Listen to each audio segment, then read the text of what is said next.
diferencia existe entre las mariposas que sienten en el estómago cuando estás enamorado de alguien, la ves venir por la calle que has quedado, ¿no? Y las mariposas que tú sientes en el estómago en una oposición. Vamos a ponernos primero de acuerdo en qué significa pensar, porque es que si no nos volvemos locos. Para un conductista está muy claro, pensar es hablar consigo mismo. Punto. El pensamiento, el lenguaje que surgió primero como un elemento social, después se va privatizando y tú haces de oyente y de hablante. Esa es la explicación conductista. ¿Que no te gusta? Vale, pues dime otra, pero por favor defínemelo bien, defínemelo. Vale, pero explícanos, o sea, sobre todo para la audiencia, sí. ¿Por qué? ¿Por qué ocurre esto? ¿Por qué se va privatizando? Bien, porque claro, tú empiezas hablando, cuando niño, y bueno, te enseñan lo primero, por ejemplo, una taza, un foco, un televisor, etcétera. Y tú dices eso y bueno, vas obteniendo refuerzos. Por ejemplo, dices a tu padre o a tu madre, agua, y tu padre te trae un vaso de agua, ¿no? Eso se llama un mando, ¿no? Después, claro, te enseñan a decir, eso es, empiezas a tactar, a decir nombres a las cosas, etcétera y tal. Llega un momento, o sea, tú acabas adquiriendo un repertorio tanto de hablante como de oyente. Es decir, como hablante quiere decir, aprende a utilizar las palabras, pero también aprende, y antes que hablante, a oír, a entenderlas. Un niño pequeño entiende mucho más de lo que habla, muchísimo más. Es decir, entiende mucho más de lo que produce, ¿no? Nosotros hablamos de hablante y oyente. Y eso está demostrado con experimentos, quiero decir, no vamos con estudios evolutivos de...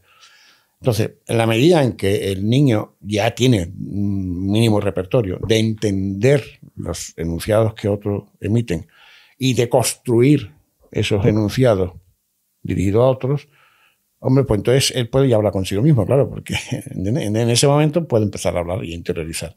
¿Por qué interioriza? Por muchas razones. Primero, a veces se le exige. O sea, un niño, por ejemplo, tú le dices, ¿cuántos son 4 más 3? Y el niño pequeño te dice 1, 2, y lo hace con los dedos. 1, 2, 3, 4, más 3, 5, 6, 7. Pero tú le dices, no, sí los dedos. Entonces el niño oculta, pone las manos detrás y sigue contando con los dedos hasta que tú te das cuenta y le dices que no, que te he dicho que lo menos. Las manitas así, las quiero sin contar. Ahora dímelo. Entonces el niño lo que hace es imaginar, es decir, crear su imagen de que está contando con los dedos y esto le ayuda. Y llega un momento en que lo ha hecho tantas veces que puede prescindir de todos esos ayudas, digamos, y hacer directamente la respuesta 4 más 3, 7. Pero ahora yo le digo a cualquiera de la audiencia, ¿cuántos son 1254 multiplicado por 5 y dividido por 8? Venga, no valen manitas, no valen calculadoras, no valen escribir. Entonces, en el supuesto de que alguien fuera capaz de hacerlo, que hay gente que es capaz, ¿qué haría? Pues seguramente se imaginaría una cifra, yo por lo menos como lo haría. Pondría una cifra, haría la típica división, como me enseñaron en la escuela, en una pizarra, tal, y me llevo tanto, tal, y después ya saco ese número y lo divido, después de haberlo multiplicado, etc. Es decir, lo que estoy es recreando las situaciones, o sea, yo creo que técnicamente sería imaginar, que para mí es distinto de pensar, en el sentido de crear imágenes. Pero claro, también estoy pensando porque estoy utilizando un lenguaje, en este caso el lenguaje matemático. Y entonces, bueno, eso se interioriza porque tiene muchas ventajas. Es más rápido. Yo puedo quitar muchos elementos del segmento que son innecesarios, porque claro, como estoy hablando conmigo mismo, segundo, yo me entiendo conmigo perfectamente. O sea, yo no me puedo engañar. Es decir, yo no me puedo decir a mí mismo, esto es buenísimo, o esto es malísimo, y en el fondo que estoy pensando, y yo mismo estoy pensando lo contrario. No tiene ningún sentido. Es decir, uno no se engaña a sí mismo. Yeah. El acuerdo es total. ¿Por qué? El acuerdo es total porque tienes exactamente el mismo entrenamiento como hablante y como oyente.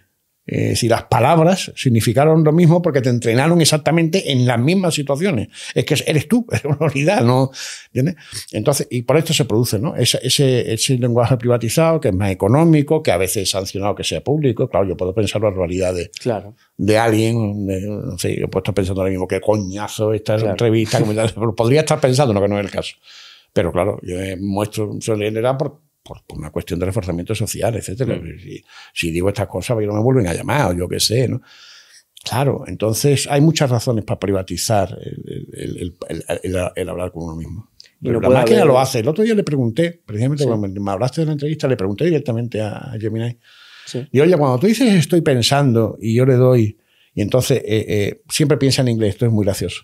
O sea, yo le hago una pregunta en castellano, le digo, por ejemplo, yo qué sé, venga, hazme un resumen de todos los pasos que llevamos hasta ahora en la aplicación para que te aclares. Y muchas veces para que me aclare. Y entonces dice, estoy pensando. Entonces, al final, me hace el resumen en castellano perfectamente. Si yo le doy el estoy pensando, me sale en inglés que él dice, el usuario me ha pedido no sé cuánto, voy a empezar, voy a tal. El primer paso, me voy a organizar de esta forma, tal, bueno, voy a organizar tal, voy a hacer una tabla, no hago una tabla. No. O sea, y efectivamente es como si estuviera pensando. Entonces yo le pregunté, y él me dijo, no, eso es...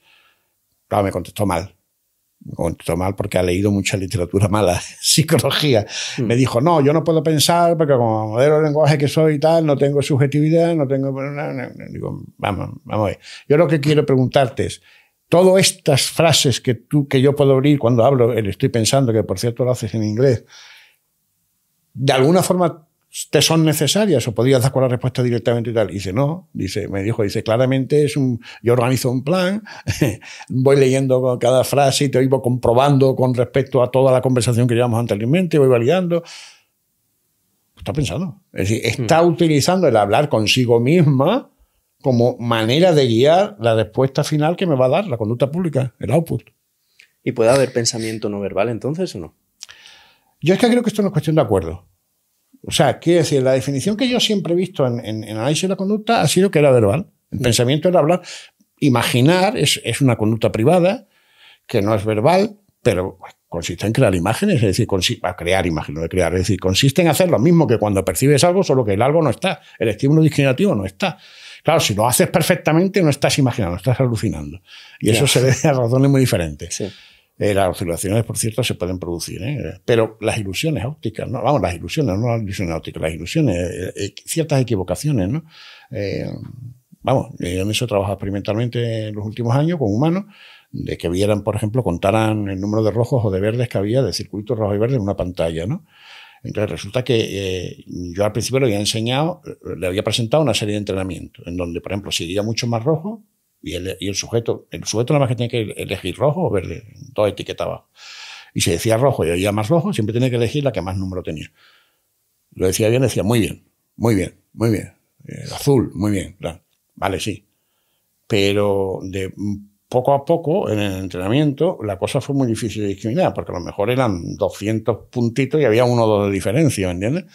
Entonces, en ese momento yo empiezo a reforzar, con esas situaciones complicadas, empiezo a reforzar más el rojo que el verde. Es decir, que aunque son iguales, hay el mismo número de puntos azules y rojos, pero yo le digo a uno sujeto rojo y lo refuerzo más veces que el azul. Refuerzo los dos, porque si no sería muy de cara, pero refuerzo mucho más el rojo que el azul.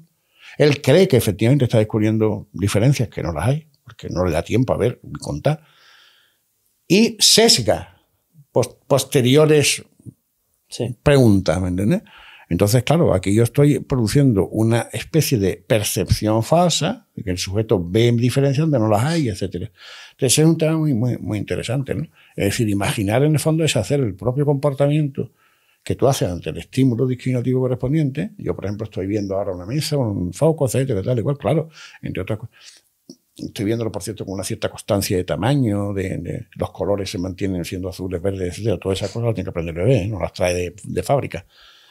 Y bueno, pero para mí es diferente a pensar. O sea, yo diría que, para mí, dentro del análisis de la conducta estamos bastante de acuerdo en que el pensar es contenido verbal y la imaginación tenía que ver con la percepción, ¿no? El sentir probablemente tenga que ver con estados de tu propio cuerpo, ¿vale? Lo que pasa es que yo creo que las sensaciones básicas y puras, y eso ya lo plantearon los asociacionistas, son muy simples, no son tan complicadas.